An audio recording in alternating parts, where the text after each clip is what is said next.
Now, if you're anything like me, you probably love a good 5.56 gas gun. And if you're even cooler, if you're what you'd call a Chad, you probably love the SPR. More specifically, you probably love the Mark 12 and all the variants of what we call special purpose rifles. These are 5.56 gas guns that are made to be super accurate. And you probably like 6.5 Creedmoor, another great round that can stretch out to a very long range. Now, the great thing about 5.56, lightweight, low recoil, and you have pretty good range out to about 700-800. 6.5, you have extremely long range, out to 1,300, even 1,400 before you go transonic, but you do have a larger gun, heavier ammo. The question is, what if we could split the difference? What if we could have something that had the attributes of a 5.56 gas gun in terms of weight and magazine size, but we had close to the performance of 6.5 Creedmoor? That is where we have 6mm ARC, a fairly new round released around 2022 when you saw it in public usage. Came from a DoD contract, specifically the military cool guys wanting to have just what we talked about. So there is a lot of really cool things to talk about when it comes to about 6mm ARC. There are a lot of companies making great rifles, from Geissele to Noveske, and we have to give a lot of love to Noveske and Geissele for helping us with this video.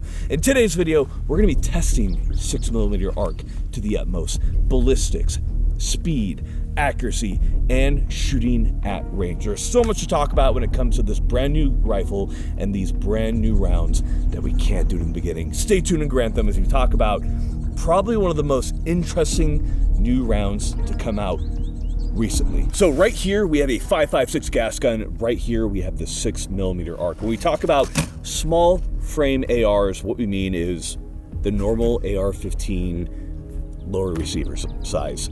That is what we're talking about. They are much more lightweight than what we call our large frame ARs, such as your AR-10s, your SR-25 types, our LMTs that me and Micah know and love, that our whole team loves. There's a lot of capability here. So let's show you what the round looks like. Right here on the left, well, my left, we have 6mm ARC. Right here on the right, we have 5.56. Specifically, these are 77 grain pills. Now, for the 6mm ARC, we have a 105 grain projectile, and right here we have an 18-inch barrel. So what we're gonna do first, before we do anything, is we're gonna go ahead and chrono it. Now, there's a really interesting thing about 6mm, and that's that due to the, what we call cross-sectional density, 6mm bolts just fly really, really well. They have a really high, what we call BC, ballistic coefficient. That's their ability to fly, to retain energy, and 6mm just tends to fly super straight like God's own arrow. So first things first, let's go ahead and let's test the speed of 6mm, and then we're gonna see the terminal performance in ballistics gelatin. Okay, chronoing 6mm, we have 105 Hornady Black. 2602. 2607. 2597. 2619. 2600. Nice. So 5 rounds, standard deviation of about 8 right now. I'm sure it'll get a little bit higher the more rounds we fire. That's really good for Hornady Black. Well, not just for Hornady Black, that's just good standard deviation. And that's cooking. 2600 from 105 grain projectile is moving pretty fast. And you actually don't lose too much velocity when you go to a shorter barrel, but we're not going to talk about that today.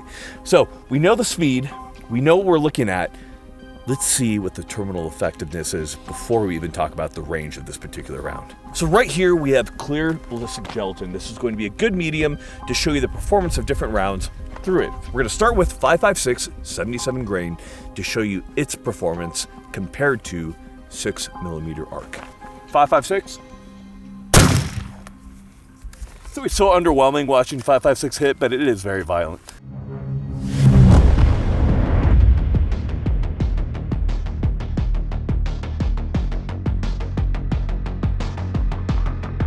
So right here we have the performance of 5.56, which, you know what, never ceases to amaze. You can see that it had the explosive compression from the rapid expansion and contraction. We had pieces of the jacket separate. The 77 grain is going to kill you super dead. It's a very, very violent round. But I'm interested to see how the 6mm ARC compares to the extremely violent 5.56. We next have the 105 grain boat-toed hollow point. Micah, what do you think it's gonna do? I actually have no predictions at all. I don't even know. Good. Good. Jeez. It sounded similar. Sounded good.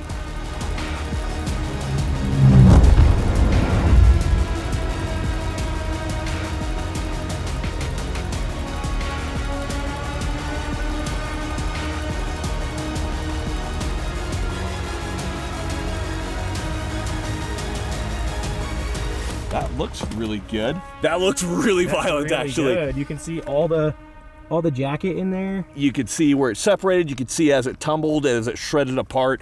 That looks extremely violent in terms of our performance. I need to see the high speed. Yeah, so it's performing really well. And here's what's crazy about 6mm arc. We have the size and weight of a 5.56. We have slightly larger mags in terms of size. This is a 15 rounder and the 30 rounders are freaking huge. But this round doesn't go transonic until 1200. So you have a 1,000 yard plus gun in a small frame AR, light recoil, which is pretty incredible. So next thing we're gonna do is we're gonna go ahead and group it and see how accurate this is. I'm so excited for this. Me too. Okay, next up, we're gonna be grouping this rifle. Mike is very excited. I'll be grouping first, then Micah will group. Mike usually groups better than me. You're a better grouper than me. I think we group the same. Do you think so? You just give him more credit where it's due. Thanks, man. Hornady Black, 5-round group, 100 yards. Let's go.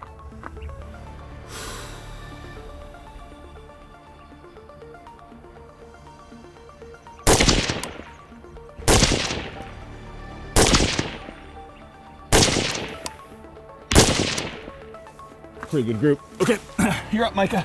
All right, ready? Yeah.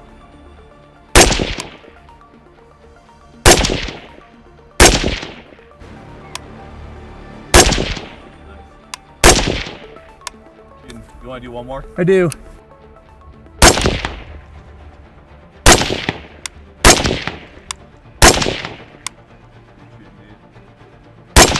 Good shot, dude. All right. Yeah. 0.9. 0.9. Yeah. So we have point. First group, 0.9. First group is 0.9. These are second groups. Let me measure these out and then we'll come back. Under a minute. Yeah, this one's 0.69. 0.69. Yeah. Let's go. Yeah. All right. But we're gonna average it with your first group. Oh, all right. All right, hold it back out. This one is exactly 1 MOA. I'll take it. Yeah. So averaging those two, you're about 0.8. 0.8? Yeah. So mine was 0.9. So yeah, this is, I would say, It's an under MOA gun. yeah, it's an under an MOA gun for sure. As long as you're doing your part, it's definitely got it. I would say the only contributing factor to some accuracy issues is titanium suppressor. The Mirage started, this whole target started waving. I think that's one thing I'll change is I'll probably move to an Inconel suppressor on that guy. Okay, well, it's printing great. So to be clear, like a really good SPR, like a Mark 12 will also do about 0.8 to 0.7 sub-minute. The difference being that we're obviously cooking with some heavier rounds, some more powerful rounds. So really good performance. Let's go ahead and show you the difference in recoil between 5.56 and 6mm arc. Good. Ready? Yep. Okay, next up, we're gonna show you recoil difference between the two. Obviously with an SPR, DMR, you're gonna be prone to typically firing. So we'll show you that difference in recoil impulse. Micah will put them side by side. We'll go ahead and we'll start with 5.56.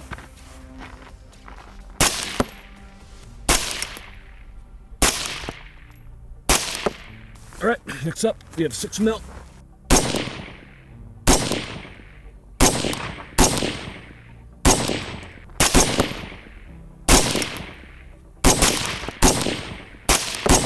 So definitely the 6mm is more snappy, and I think you said that yourself as well, Micah.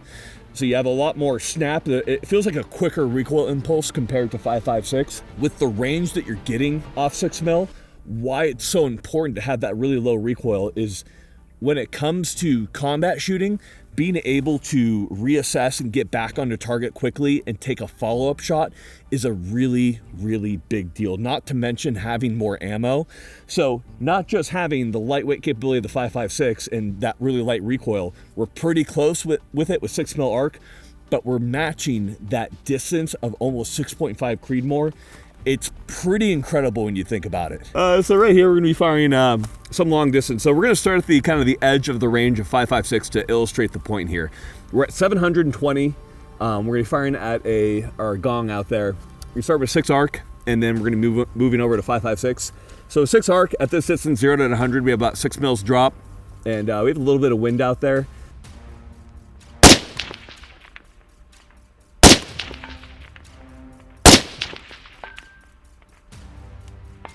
Wow. Okay. Super easy. The round carries well, so it means at distance it's not slowing down nearly as much as 5.56, and that was super easy. That was crazy. Yeah, that was super easy. We're gonna switch over to 5.56 with the Mark 12, which is a heinously accurate weapon. All right, shooting the Mark 12, 5.56, 77 grain. Probably about the best. It's a Sierra Match King, about the best round we can use for long distance. So 18-inch barrel. Let's get it going. Took a few shots to kind of get on target, and not as easy as 6 arc, I'll say that much.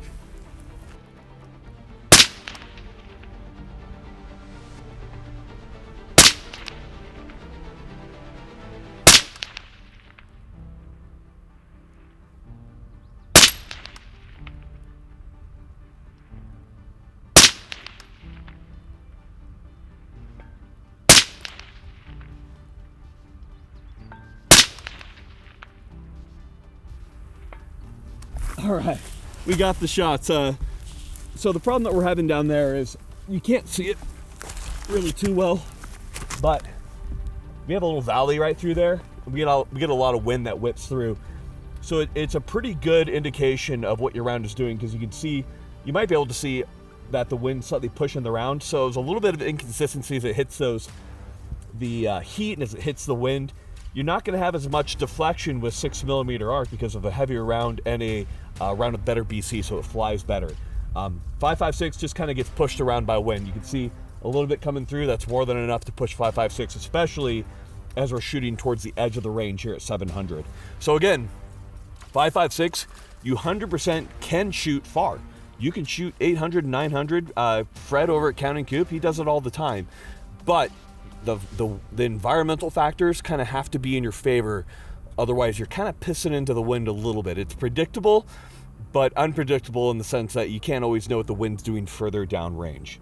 So we've shot at 700. Let's take this out to 800 and let's see what we're doing. And I want to be clear too, we are using a less powerful optic on the Mark 12. You know what? That's life. It's a 5.56 gun. That's life. You know, Micah? It's life. Let's go to 900. You want to go straight to 9? Let's go straight to 9. Fuck, 5.56, right? Okay, we are now at 900. So at the elevation that we're at, the 5.56 is going transonic at this point. It's past the supersonic barrier going to sub.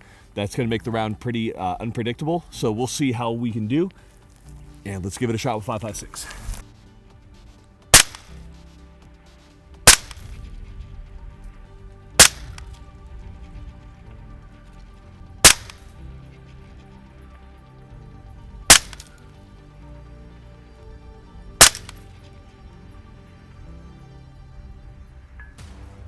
Impact.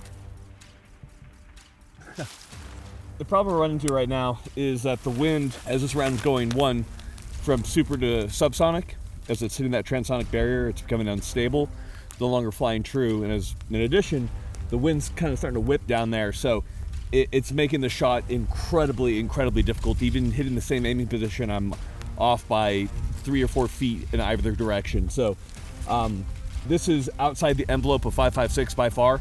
So let's go ahead and switch over to 6 arc and let's see how it is. Okay, next up we have the 6 arc, and I think this should be a little bit easier. Dialed with about 2 mils, that should account for it. So we'll see how I do. Just under.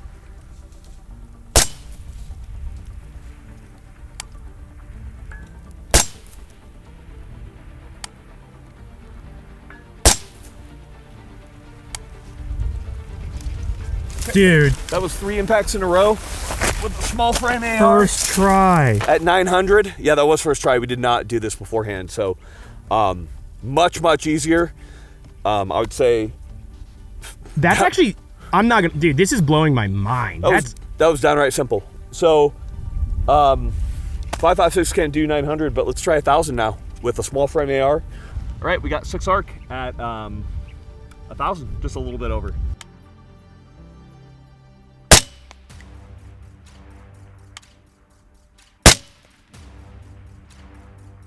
Where was that impact, Preston?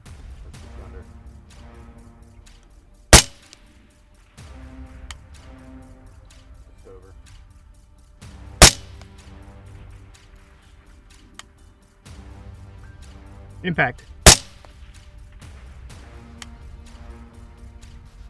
Impact.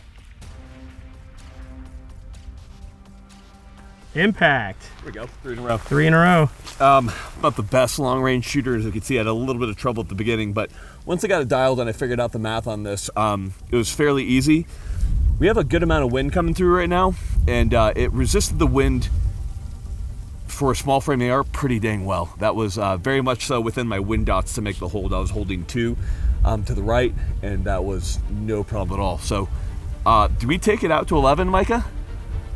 Or do you think we've proven our point? I think we've proven the point, but I think 11 will, with this wind, will start to show exactly, what it's gonna fall short of. Yeah, I think it's pretty clear that some extreme wind on a small frame AR, you still have issues. There are rounds like 6.5 Crete still have the ability to withstand the wind better compared to the 6 mil arc, but there's a lot of potential in a small frame AR where you can carry more ammo. Hey Micah, do you like ammo? Well, do we have a sponsor for you today? Today's video is sponsored by Ammo Squared. So when I was in college, I really didn't have enough money to buy ammo in bulk. So what Ammo Squared lets you do is set your budget, set how much you're going to invest per month, and then you select the calibers that you want, when you want that shipping to occur, and it allows you to buy in those smaller increments and come to your house. So kind of think of it as banking and investing in ammo in some weird way. So you're able to grow your ammo slowly over time. You can ship with the click of the button or ship it on that schedule as it works for you, and it can be easily swapped between calibers if you change your mind. It is simple, it is effective, and it is going to help you grow that ammo stockpile. There are over 70 different caliber options, anything from your typical factory brands to different brands that you know and love. No minimum fees, there's no membership, there's nothing crazy like that. Just select your budget and go from there. Simple, and we want to also point out that they are an Idaho-based company, and you know what? We really love Idaho, don't we, Micah? Or local. Yeah, but stay away from Idaho if you're already not from here. There's nothing good here, just potatoes. But in any case, a big thank you to Ammo Squared. Go and check them out. We're gonna have the link right below. Love you guys. Let's get back to the video. So we've done a lot of shooting. Let's do some talking when it comes to 6mm arc, always from a shooter's perspective.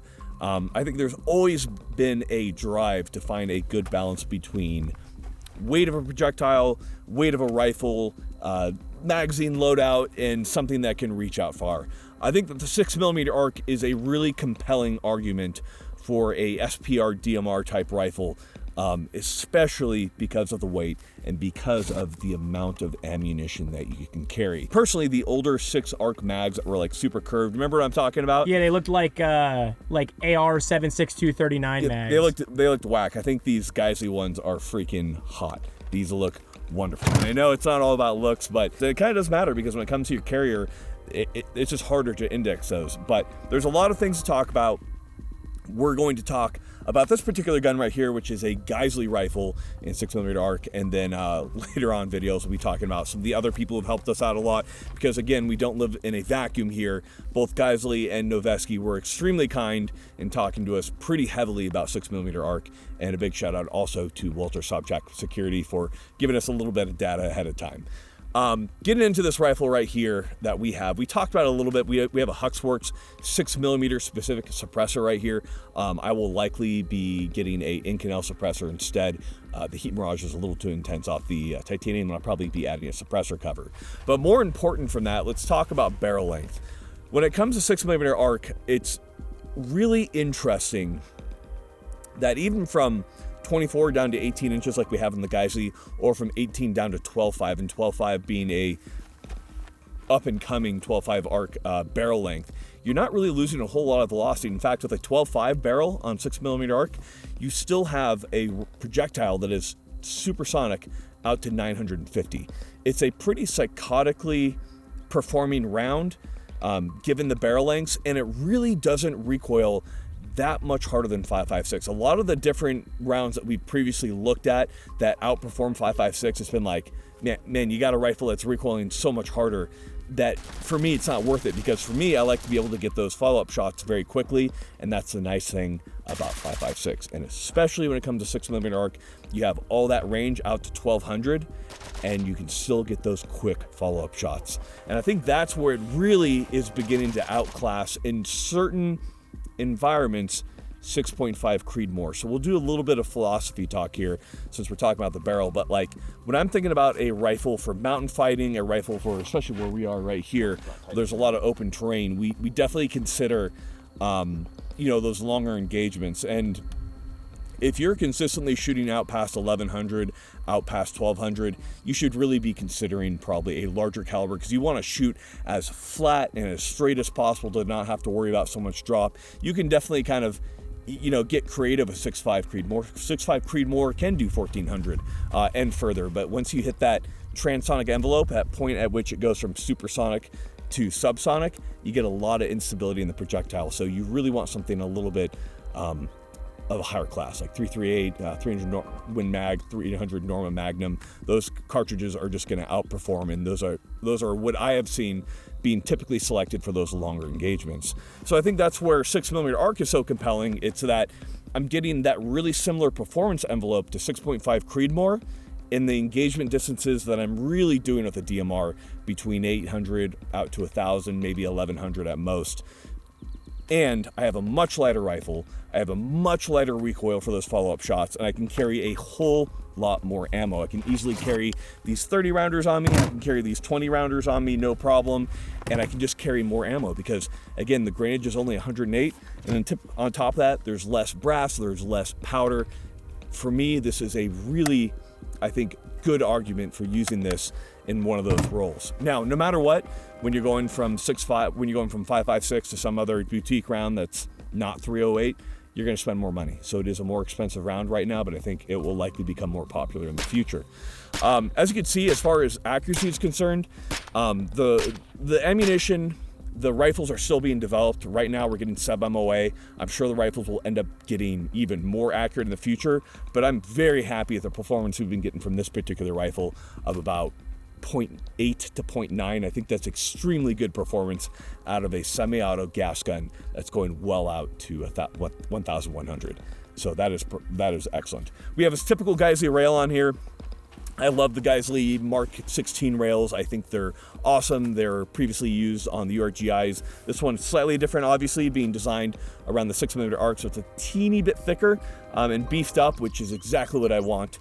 Moving back from there, when it comes to the rail, we do have QD sockets on either side right here, and those are working great. We're using a Harris bipod on this guy.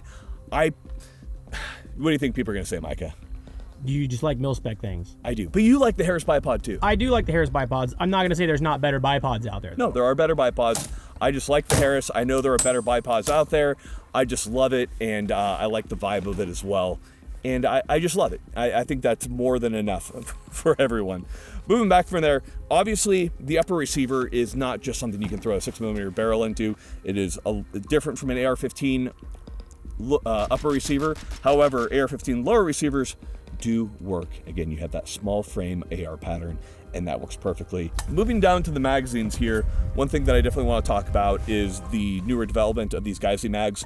So these straighter magazines are a godsend in my opinion, because they fit your typical placards. So we have one of our Onward placards right here that is unreleased, but they fit our Onward placards. They fit your typical 5.56 placards, no problem. So I can carry a full, combat loadout of 7 mags, so 210 rounds of a weapon platform that is shooting out to 1,200. That's, to me, pretty psychotic when you think about it. I can't think of a better special purpose rifle to have in a squad. Obviously, you don't want everybody just to have the 6mm arc, because that's not really the point. There are better close range weapons. I think 5.56 is still a better jack of all trades round, but the 6mm arc is definitely pushing it. But there are some problems. The weapons are going to wear out faster compared to your 5.56. You put that much gas through these types of weapons, you're going to be wearing out those bolts faster, wearing out those barrels faster. So that is always a concern. So to me, for those engagement distances 700 and under, I think 5.56 still does reign supreme as a very light recoiling, very effective, and a weapon platform that lasts for a long period of time. This being more specialized in its purpose definitely fills that role really well for what it's good for. So again, find the weapon that is going to fit the role the best. Now, one of the best parts about Geissele lowers, in my opinion, is that they come with all the Geissele perks. So you have both the Maritime Bolt Catch, which is easy to reach for my left-handers. You have all of the QC that goes into Geissele rifles, and to be clear, from having Asian Fill Out and when he has spec'd out URGIs and other Geissele parts, they've always been psychotically in spec. Remember that first time he spec'd out that URGI and we were like, oh, like holy crap. Yeah, the Geissele bolt was just green, just good. So having all these Geissele components, a full Geissele rifle, has been wonderful. This rifle has performed extremely well from what we've seen so far. And of course, the best part about Geissele rifles is always going to be the trigger. So we have our Geissele trigger right here. I'm pretty sure this is an SSA. So feeling into it, we got our 2-stage trigger. We have about 3 millimeters of play. We hit into the wall. Gotta love it. That is a clean 3.5 pound break. Short reset, about 2 millimeters. And then off the wall, it's about 3.5 pounds. God, I love Geissele triggers so much. Moving back from there, a couple things I'm not as big of a fan of when it comes to Geissele products. I don't like the airborne charging handle. Are you kidding me? Yeah. You don't? No. I like a Radian more. Wow, that's crazy to me. I love them. You're crazy for that one. Hey, you know what? I can like what I like. Is that okay? No. That's definitely personal preference when it comes to the charging handle. They do work really well, and they are extremely good at busting a lot of that gas from getting into your face. You can see that lip right there in the back. And again, I haven't really been getting gassed out by this particular rifle. It's been working really well, and that's probably due to the fact that we have a flow-through suppressor. Moving back to the buttstock, I was really unsure about the buttstock when I first got it. It kind of looked a little goofy to me. It's quickly growing on me. I really like this angle right here because when I'm down in the prone, I find that I can really wrap my arm around it, get my hand into it, and really support it really well. It just works really well for me. I like the QD cups, both being a little bit closer on the stock or further away, depending on what you want.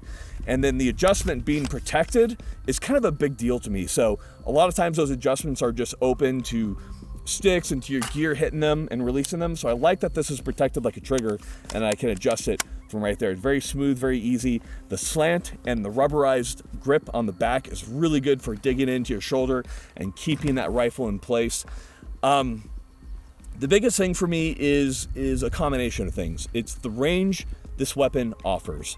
It's the light recoil for quickly getting back on target. Very rarely is the gun jumping enough, even at 900, to where I'm losing a target when I'm at a reasonable magnification range. In addition to that, it's very reliable. Some of the large frame ARs have had problems with cycling. They recoil so hard and stuff. So I'm really becoming a pretty quick believer in 6mm arc. We're going to be doing a lot of testing in the very near future on this, and I'm really excited to see a lot of the development, especially when we come into the shorter barrel lengths like 12.5 and 14.5 that are performing extremely well. And again, all of this stemmed originally from a DoD military contract where they wanted something that performed at that kind of weird envelope between those two calibers, and I think they developed a winner here.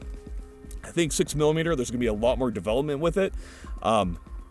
And I really like, Micah, I like it. I love it. I didn't expect to like it as much. In fact, 6mm arc has been out for a decent while. Yeah. And I honestly ignored it intentionally. Like, yeah, that's dumb.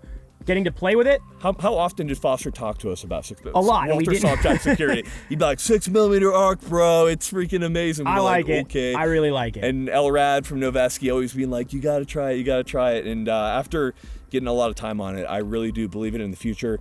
I know for our group right here, our little Idaho group, that we'll definitely be having a guy with a 6mm arc for those longer shots because I truly do believe in its capabilities. So a really cool rifle, a lot of future proofing potential here, and I'm going to say you should probably get yourself a 6mm arc if that's something that you're interested in for those longer engagement distances. But as always, guys, we appreciate you very much. We always like showing you future tech. We think it's cool.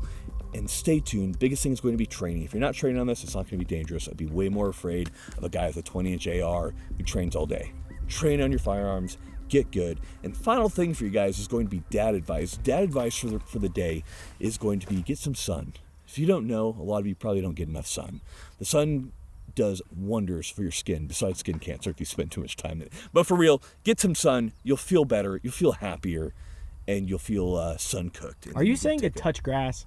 No, I'm not saying touch grass. I'm saying get sun. Is there a difference? Yeah. Getting sun's like you're laying out. You're like, oh, yeah. And then after you get sun cooked and you feel like tired, and then you take like that hard sun nap. You know what I'm talking about. No, I don't get sun. You know what I'm talking about? Oh yeah, hell yeah, brother. There you have it.